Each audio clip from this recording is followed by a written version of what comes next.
Like him. I'm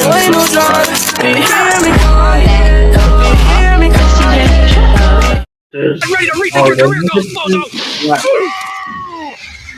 You tricked me! Everybody hates me! No, little dude, honest. Hold on. I hate him.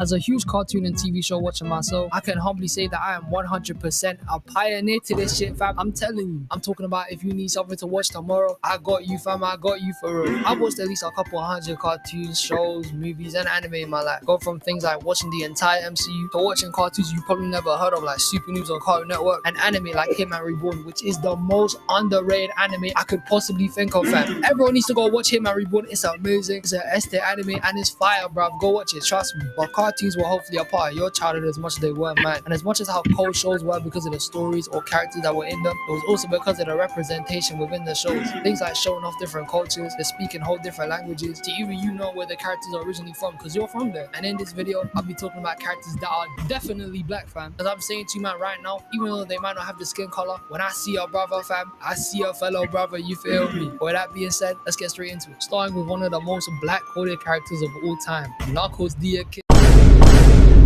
Echidna, fam. Now Knuckles is black. He does got abandoned from his family.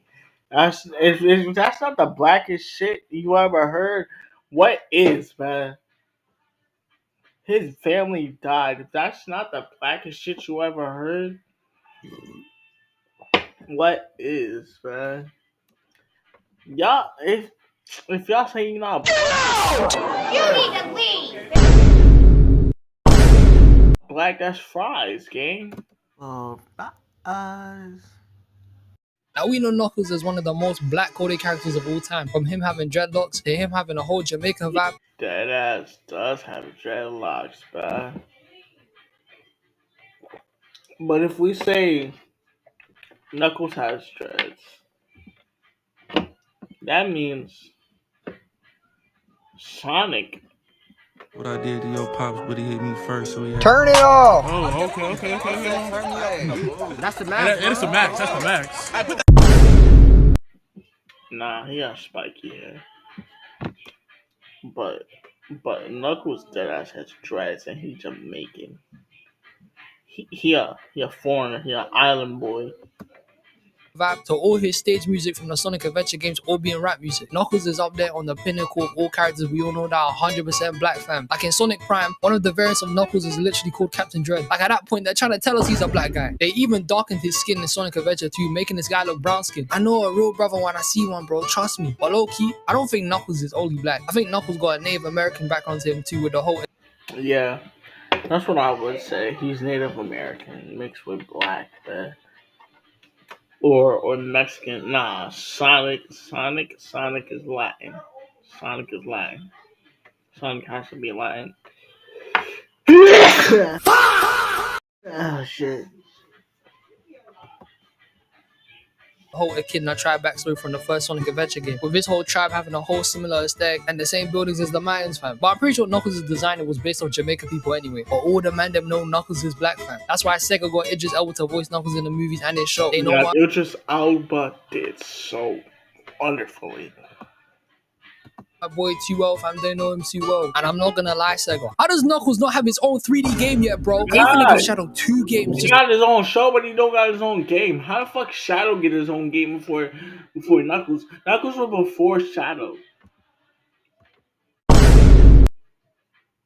Dedicated to him. Yeah, my boy Knuckles ain't get one yet. Don't piss me off, fam. What are you talking about? But no shade to Shadow 05 and Generations. They're cold on Sonic games for real. But another black person we got from Sonic is Vector the Crocodile. And you know why? I don't know Vector like that. I just know he's Cream's fan. But he looked black.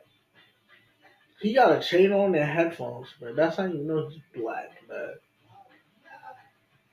He the only nigga that got a chain on, man. If he really wanted to, he would wear a bonnet, man. Or some shit, or a do-rag, man.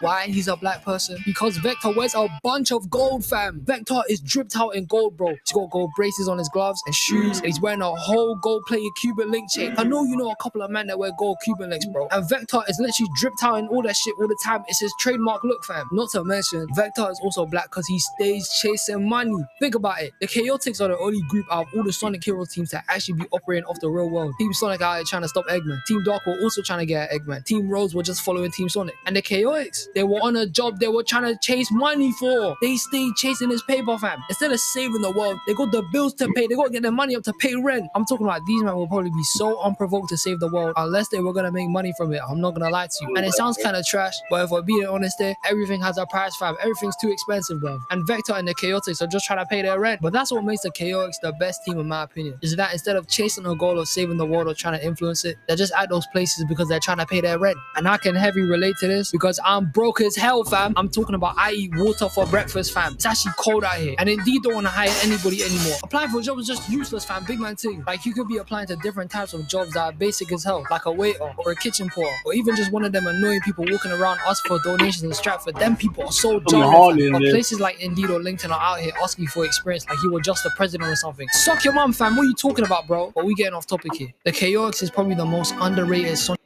team. They up there. They did us be asking why you want this job. Cause I want the money. Like, oh, why else would I want the job?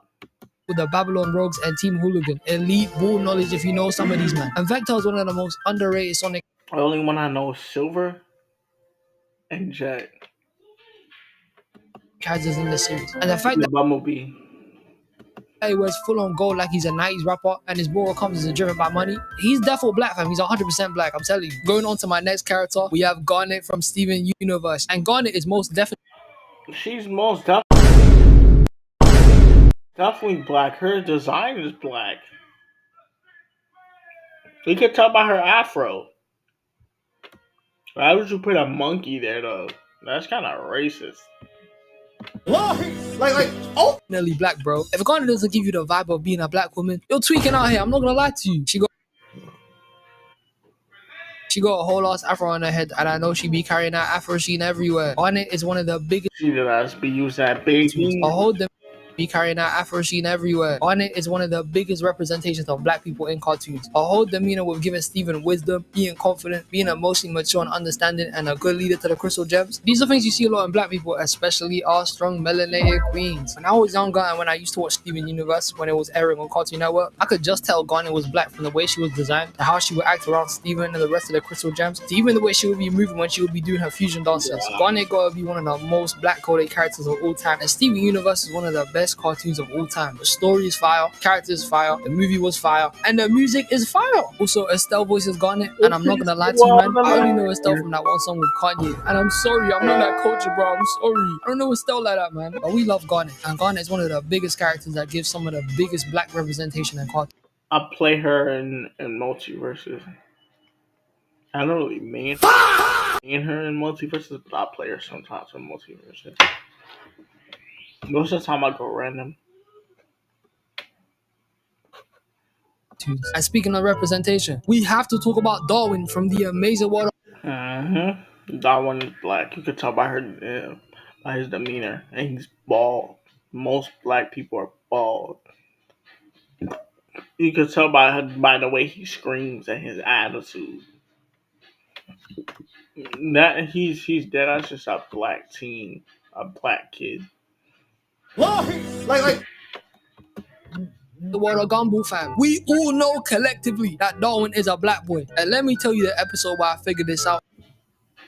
And my third eye opened, revealing me to the truth behind this. So in the episode titled The Quest, Anais loses her Daisy toy. So Gumball and Darwin go looking for it and realize Tina took it. So Gumball, Darwin, and Anais go to Tina's yard, which is a whole scrapyard. And I'm not gonna lie to you, when I saw this, I was like, damn. I didn't know y'all was out there struggling like that. Like, she full on sleeps on a whole pile of steel rods, fam. That's messed up. So Gumball, Darwin, and Anais go over there and try to carefully get the doll from Tina because she's sleeping with it. And they successfully do retrieve the doll. But then the doll holds them and makes a whole loud-ass donkey noise waking up Tina. So now they're all trying to escape her, running for their lives. And this scene is what confirmed Darwin was black for me, fam. Gumball was wondering where Darwin was when they were running. And then Darwin just comes out of nowhere and just outpaces He's Gumbo and Ayus looking like Usain Bolt. And as soon as I saw that, I knew he was black, man, because us black people be sprinting for our lives when we see danger, man. I'm talking about if I was walking late at night and I see 5 men right in front of me in black clothing wearing ballies and shanks, I'm gone, fam. What you talking about? I'm out of there. Darwin is an Olympic level sprinter, fam. I'm talking about he definitely would be out here breaking world records. He was out here moving like a speedster, man. Darwin is professionally a black person. Not only because he's always running away from crazy situations at Mark 10, but also because he's literally a confirmed black character. Cartoon Network see him as a black person, and even in the show, he has a black human version of himself in that one weird episode that I'm not going to talk about. And in the episode, The Heist, where Richard that episode was really shit. When Darwin married Gumball, it was that shit was weird as hell, man. Oh, like. I fucking watched that shit in the psych ward. Bank, and now they're trying to figure out how to return the money. In Rich's idea of how it would go, look at Darwin, fam. Ain't no party like a Darwin party, you feel me? And by far, the biggest reason why Darwin is black, the biggest piece of evidence I had to this back in the day was in the episode The Microwave, where Gumbo and Darwin make a whole monster, and Gumbo was out here calling Darwin the father to it. And as soon as Mama heard he would be the dad, Darwin was about to vacate the premises. I'm talking about get the milk forever, fam. Sounds like the blackest thing you could ever do. What you mean? Too close to home for real. But we all been knowing Darwin's black. I mean, this is something. I know someone that's really black. Sandy Cheeks. Mr. Krabs is black also. All signed up before they even confirmed he's a black person, man. And Darwin is by far my favorite in the Amazing World of Gumball. I was relating to Darwin most of the time in the show, and when he started talking to that fine shit Carrie, I had to give this man his flowers. W Darwin. And Sandy all about her fighting, man.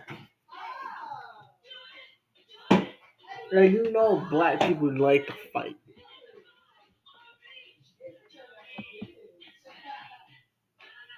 The Amazing World of Gumball's on the Mount Rushmore being one of the best cartoons of all time on Cartoon Network, fam. And with they getting a new season after 67 years, I'm low-key gasping this, man. I'm gonna binge this shit, bro, when it comes out. I'm telling you. Going on to my next character, we gotta talk about the Teenage Mutant Ninja Turtles. And specifically, I'm talking about my boy Raphael. You can tell by his attitude, man. You can tell by his skin color. He's darker than the rest of them. He a dark green. He darker than the rest of them. And you could tell by his attitude, he be like, I don't want to be led. He always arguing with Leo, Mikey, and Donatello, man. That's how you know he black, cause them people love to argue. Oh, I remember when I first watched the live-action TMNT movie and saw how Raphael was moving. I can 100% tell you that he's a black guy, man. Raphael has always been moving like he's black-coded since the 2003 TMNT show. And Raphael out of the four is without a doubt a fellow brother, fam. As for the rest of the Ninja Turtles, he had a whole do-rag on, man.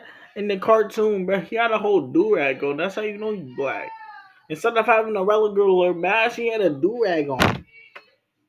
hell no, they're not black, fam. I mean, you could argue this, like, I think all of the Turtles in the live-action movies are black people, 100%. And the same goes for all the Turtles in Rise of the Teenage Mutant Ninja Turtles. But in the shows, nah, bro. There's a clear distinction there between Raphael and the rest of them. Raphael always carried a different vibe and tone compared to the rest of his brothers. And it's kind of like his personality is something I think some black people, including myself, can relate to a lot more. But compared to Donatello, hell nah. Don't get it twisted. Donatello is my second favorite Ninja Turtle. He's tough, fam. But is he a black person? No. Mutant Mayhem Donatello is 100% black. I see a reflection of myself in this man when he was wearing a JoJo hoodie in that movie. That shit was tough. But TV show Donatello, like that 2012 one, is 100% not a black guy, man. This guy is a snow bunny hunter, bruv. Look at the way he was feeling over April. And for the people that say Michelangelo could be black, I have never agreed with that statement in my entire life. Michelangelo always gave me the impression of him him being a whole white teenager with him having a surfer accent and loving skateboards. Like, he's never given me personally the impression of even being black coded. I always looked at Michelangelo like he was fresh out of Tony Hawk Pro Scare Ad. Like, I don't know what the hell the rest of you man were thinking, I'll be honest. And Leonardo ain't black either. See, Leonardo gives me more of an impression that he's more Asian or more Asian coded, with him even acting a lot more like Master Splinter, who's originally from Japan. Asian or Yeah, Asian. Man, like I always looked at Leonardo as the prodigy to Master Splinter, being an exact replica of him and following all of his teachings. But instead of being a rat, he's just a turtle. But to me, he gives me more of a vibe of being an Asian guy, I'll be honest with you, man. But Raphael is 100% a black man, especially all the direct versions of Raphael. They're 100% black, man, no doubt about it. But now, my people, we're gonna talk about somebody who headlines in this conversation. I'm talking about every time somebody makes a video or talks about the topic of characters who are black, they 100% mention this guy, fam. Ladies and gentlemen, I'm talking about Piccolo, the Afro Namekian. The Afro Namekian. Under that head wrap is he got waves in there. I'm clocking that. Even though they show he bald, under that he used to have waves, but you could tell by the way he uniforms. He black. You can tell how he uniforms, the way he fight. He's black. Piccolo is by far the most black-coded character in all of fiction. Him and Mr. Schnitzel, because Mr. Schnitzel definitely is a black guy. But we're gonna leave talking about him for another time. Piccolo and his fellow African Namekians were just straight up a bunch of black people, fam. Piccolo has shown many times how he's a black person. Like he's low-key exactly like a black dad. He's strict, takes shit seriously, and always has a quiet, uptight demeanor. Like I don't even remember the last time I've seen Piccolo laugh. This guy stays looking serious, fam. Like you can tell the difference between Goku and Piccolo heavy. As you can see times where Goku is a lot more jokey and playful around his kids, but this man Piccolo was out here giving Gohan serious work when he was literally 4 years old. This guy can barely make a whole sentence, and Piccolo had him in a forest running from dinosaurs. This guy's crazy, man. Piccolo's representation has to be based off black dads, bro. He's disciplined, stoic, resilient, and pushes you to the next level. This guy literally threw Gohan out a mountain to unlock his potential and lived in a wasteland to fend for himself. But you know what? It ultimately made Gohan a better fighter. So really, it was what was best for him. Not only when he unlocked Beast Gohan, and when Piccolo unlocked his orange form, bro, it was so fire, man. It was so fire. Did I see that? Or Goku saw it too when he asked Piccolo to help him teach Goten and Trunks the fusion dance, handing him that responsibility. Because he knows he a black person that turns light skin. That's how you know he's black. He could turn light skin at any time, bro. Piccolo can handle shit. And now we gotta talk about how Piccolo always stays fly, fam. Like every time he pull up to a fight, he always hitting something low key. He gotta show the villains his fit and how he always looking crispy for the camera. Even when he starts taking off his weighted clothes, he literally be doing it like a black person. I swear down. Piccolo is such a drip connoisseur. The guy literally has the ability to give you clothes no matter where you are or what condition you're in. This guy literally got a power to make sure you always stay drippy, fam. Like what are we even talking about here? I remember the episode where Goku and Piccolo were having driver lessons, and this man Piccolo comes out in the flyest fit. He looks fresh out of 90s sitcom with the heat he had on. Fresh out of 90s sitcom.